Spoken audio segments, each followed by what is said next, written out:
All right, so we'll open up the floor. Over here on the right, Dylan Davis. We'll go to Austin Ward. Ryan, Kyle seemed to really settle down in the second half there. I guess how would you assess his play and how he came out? Just as a team, so you kind of seem to lift that. I mean, is that something that you kind of saw might be the case in practice this week, or? No, couldn't quite understand what was going on there in the first couple drives. Didn't quite get in sync on offense, and then we had the botched snap that was not supposed to be a fail, just a bad snap. He just kind of slipped out of his hands, and I was like, one of those things. Okay, what's going on here? But that is the game, and you got to respond. So I thought we did respond well in the second half, like you said, got in a rhythm. The number one goal is to be 1-0 on Saturday, so check that box. We want to play well in the second half, check that box. We wanted to start fast in this game, didn't get that done.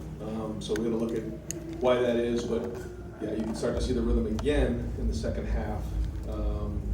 Similar to kind of how we got in that 2-minute drive 2 weeks ago. So got to look at that and figure out why that is. But some really good play by Marvin Harrison, and we needed that, because they were putting a lot of guys in the box and we left the middle of the field open at times, and we took advantage of that in the second half. Over to the left, Bill Rabinowitz, Columbus Dispatch, and then Nathan Baird. You were coming off an off week of emotional win, and I know you respected Maryland. What do you attribute the early struggles to? I don't know. I don't. I wish I had an answer to it, but you just got to keep shooters keep shooting. You just keep shooting and push through it. But no, I don't really have a good answer for it. Other than we got ourselves off schedule and then found ourselves in some third and bad situations, which is why the third down looks the way it does. The one thing about the third downs, and a couple weeks ago we did a nice job of, is we stayed in pretty manageable situations. This was not the case today, so I didn't quite get that done. But overall, I was pleased with the second half, but not the first. Why any explanation? Yeah, so we expect him to be ready for next week. It was one of those things where the question was if he played in the game, could he have a setback if something happened in the game? The answer was yes. And just based on how everything played out last year, the decision was made to hold him this week to make sure that he was full go next week, because we know we got a lot of football ahead of us. And so we have a ton of confidence in Chip and in mind to go ahead in the game and go play. And they did. But excited to get Trey back for next week. He could have played in the game, but the decision was made. Over to the right, Austin Ward, Rivals, the podcast, and then Stephen Means. Ryan, a month ago you walked into the postgame in Indiana and said sometimes you have to be okay winning with the defense, especially in the first half tonight. I mean, you get the touchdown from Josh, you keep the game close that way. Are you becoming more comfortable with that formula? If that's it's not your preference? Yeah, no, I have no preference as long as we win. But no, I think the defense did some great things in this game. I thought Jim and the staff did a really good job with the game plan. I thought they were a step ahead just in terms of the defenses that we were in. He did a great job of getting them into the right calls. There's still a ton of things that we can improve on and get better at. There is. But, the pick six by Proctor was huge. I thought Davis did a great job there of not blindside blocking that guy. I mean, that's really heads up football. We got too many penalties on here. We got to get that all cleaned up. But I think our guys are playing hard. And I think that's the thing to me, there's certain things that we can clean up, some things that were close, but our team is playing with passion. They're playing physical, they're playing hard. I mean, to see Josh make that play and then run down on the kickoff, and stick the guy inside, I think it was inside the 20-yard line. There's just a lot of that play going on, and it's an exciting team to be around. I think the most exciting part of it is we haven't even reached where we can be, so we got to keep building and growing. But one of the things that you're starting to see about this team is we don't panic. If it's not going quite right, we're going to keep pushing forward. And maybe in the past it was like, okay, if things weren't going well in the first half, if it wasn't like the scoreboard wasn't turning over every couple of drives, everybody would start getting panicky. I think these guys have some poise. They played some games, and counting on that experience to pay off here in October and November. Nathan Baird, Cleveland.com, and then Cameron T. Robinson.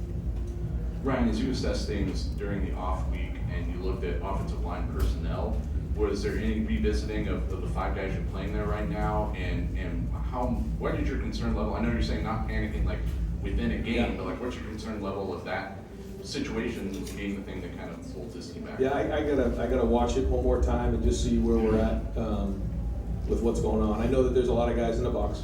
They're going to stop the run. and that opened up the pass game in the second half. But, you know, I don't know exactly what our numbers were. I know I think it was less than 100 yards. I know the big sack we took away some of it, but I think we were just over 85 yards or so rushing, you know, and, you know, we expect to be higher than that. So, again, I gotta figure out what it is. You know, is it the personnel, the scheme, or the coaching of it? I felt like we had a good plan going in. You know, they got a pretty good front. They do a nice job, but you know, we want to be more explosive.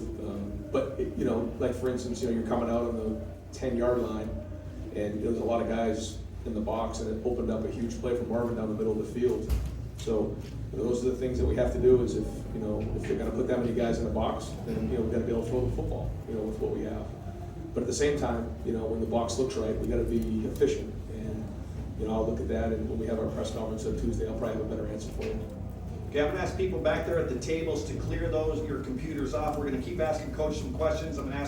We're gonna have 2 more for Coach up here, and then I'm gonna bring some players in at those tables. So if you're at the table, I need you to clear off there. A couple more for Coach right now. First of all, Stephen Means, Cleveland.com over to the right, and then Clay Hall. Just was something, how was the Mecca right after this game? And also, just, you're talking about Kyle a little bit. What did you just think of his day-to-day?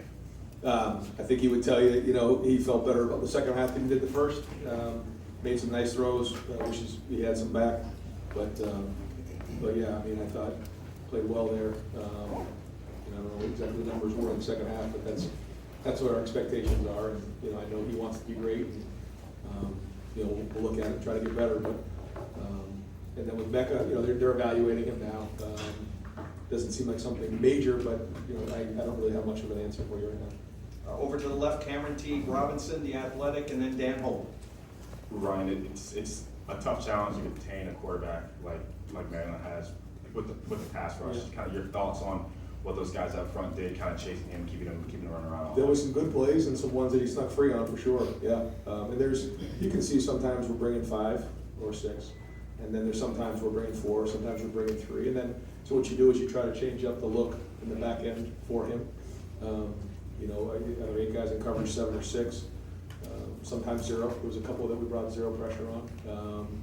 And so when that happens, you know, you have to have a good plan for it. I thought there were some good snaps, but I think there's going to be some things that we know we could have probably handled much better. But again, overall, you know, the goal was to, you know, pretty much contain him. He had 196 yards, 21 of 41, 2 sacks, and obviously the pick 6. So if you had said that going into the game, I probably would have signed on the dotted line on that one. So job well done. And listen, you know, Mike does a good job, and you know, he's a good coach, and Talia is a very talented player. You can just see he's a really good college football player. All right, we're going to pause for just a moment, Coach. If you could just stay there. We're going to bring in Marvin Harrison Jr., Cade Stover.